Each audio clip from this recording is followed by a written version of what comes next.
Madam Chair, members, in 2009, Private First Class William Andy Long was shot and killed in front of a Little Rock, Arkansas military recruiting office by a self-proclaimed terrorist that had, on his college campus, been recruited, indoctrinated in the ways of Islamic jihadists. And financed to travel to Yemen, where he was trained, he returned from overseas and set out preparing targets for his jihad.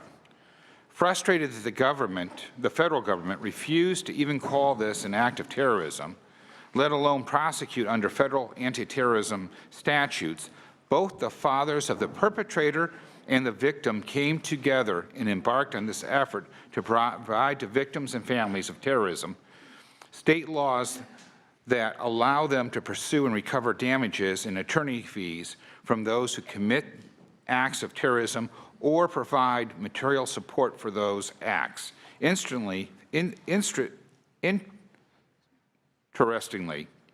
both fathers felt they had claims against those who, in the shadows, set up the fateful encounter, and I agree with them.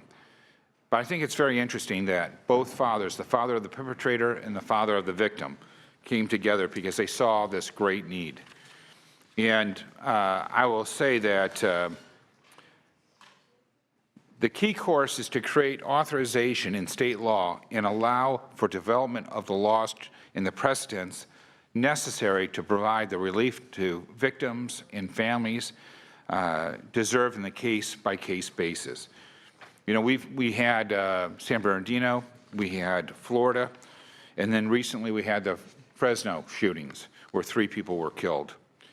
And I think there are plenty of examples out there where families don't have any recourse whatsoever to go after those that hide in the shadows to help the terrorist acts. With me today, I have Pete Conady, who's representing all the witnesses that went home. And I want. And I will give you all 2 minutes to encapsulate their testimony. Well, I represent, Madam Chairman, members, thank you very much. As you know, I represent 15 veterans groups in the state of California. It's the more than the state for everything, veterans, military, and all that. It's very fitting that this law is named after an active duty military member, but it just applies across the board, and it's something we need to do. We have been fortunate, if you look around the world, in the different terrorist attacks. So this seems to be a very common sense measure that we can use to hopefully deter future terrorist attacks or people who support the terrorists and keep them from providing that support. Thank you. Thank you very much. Are there any other witnesses in support? Any witnesses in opposition? Bring this up to the dais. Is there's a motion? I believe that my comments and thoughts are reflected in the analysis. While combating terrorism is serious and critical, this bill, I believe, risks chilling free speech and free association. The definition of terrorism includes efforts to influence the policy or conduct of government. That's a pretty broad expression. It's just too broad.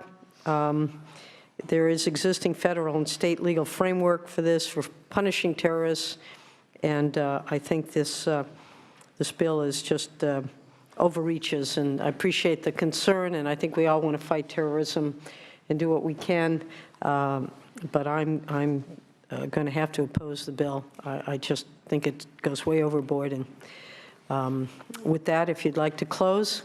I would love to close. I'd like to just start off by saying that this isn't really about combating terrorism. This is about making victims whole. This is about the Timothy McVeighs. We don't need foreign terrorists. We can have domestic terrorists. The fact that his friends help him get fertilizer, get oil, helped him develop the plan on how to blow things up, only to see, knowing that he intended on harming others, and allowing and procuring those things to occur, they should have some liability, along with the terrorist act in itself. But those families have no recourse because it's a loophole in the law. Unless they're prosecuted under terrorist federal acts, there is no path in California for those families to recoup the damages, to try to make the victims. You know, we talk about people that pass away, but what about the victims that are crippled for life?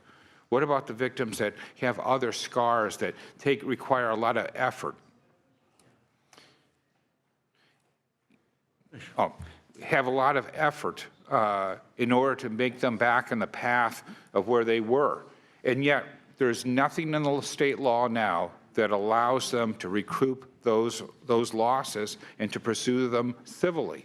So they have a huge burden to overcome in their proof, but I'm hoping that by allowing it to occur in the courts, we will, on a case-by-case, create a precedent that can move forward that allows these people to recoup some of their life, and hopefully all of it, through these lawsuits. So with that, I humbly ask for an aye vote.